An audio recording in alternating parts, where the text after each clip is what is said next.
Hello, I had a little anecdote from a problem regarding UX and UI for a game that I worked on recently. Faulton has been making games as part of an app that helps companies test the safety culture in their organisation, and we've done that using a variety of different games, and the one in question was specifically on how people can absorb complicated safety guidelines. So it was less about personality and things like that, and much more about just their simple mental ability to retain instructions. And so we focused with this one on a puzzle game, and the puzzle game relates to it's kind of like a colour puzzle. You're presented with a very basic warehouse, and there are coloured containers, and each colour has a different rule for how it's stored, what colours can go next to each other. So that was the puzzle, and the levels of that game are that you are introduced to more and more colours and more rules, so it gets more complicated.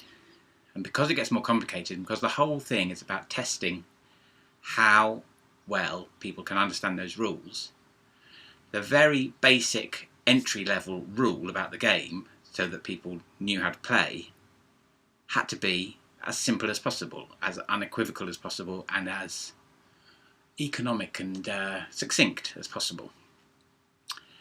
The first level only has red barrels on a grid, and the rule for red barrels is that red barrels cannot be placed next to each other. In other words, they have to have a blank square between them. Now, I've already used 2 sentences for that, and the problem came when I got to the instructions.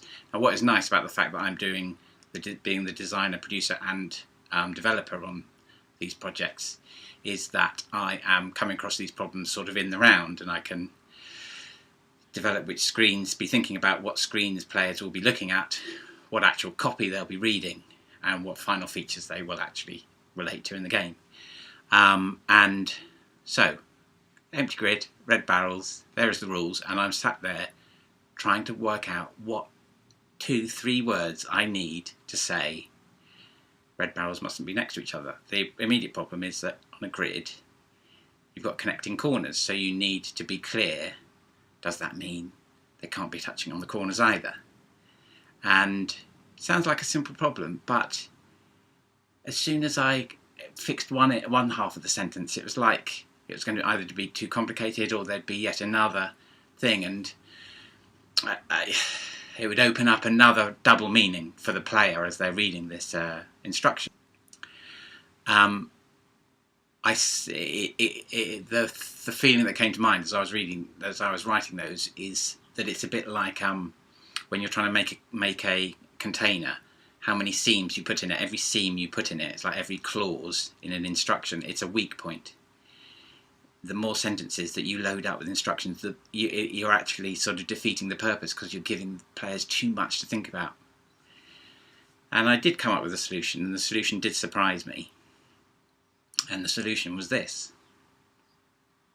I didn't use a grid. I used hexagons. Because the problem was really about squares, it wasn't really about the language.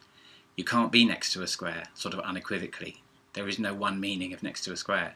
There is only one meaning of next to a hexagon, which is it's got touching sides. If you're not touching the side of a hexagon, you're not next to it. And it raises the interesting value of either one person tackling all these roles, or alternatively there being one team that looks at and solves these problems as a team. That was it. Thanks.